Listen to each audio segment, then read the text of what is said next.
Distância é a minha nova resposta. Eu não reajo mais. Eu não discuto mais. Eu apenas me retiro. Aprendi que nem todas as batalhas valem a pena serem travadas. E que nem todas as palavras merecem uma resposta. O silêncio, por vezes, é a arma mais poderosa que podemos usar, pois ele demonstra controle, serenidade e maturidade. Hoje, valorizo mais a minha paz do que estar certo. Prefiro preservar minha energia do que desperdiçá-la tentando convencer alguém que já decidiu não me escutar. Já não busco justificativas nem procuro agradar ou me explicar. Aprendi a me afastar do que me pesa, do que me esgota e do que não soma. A distância me ensinou que estar longe é muitas vezes estar mais perto de mim mesmo.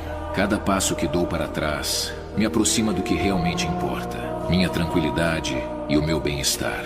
Não é sobre desistir, mas sobre escolher as lutas que realmente merecem a minha atenção e deixar para trás aquelas que só me afastam do meu propósito.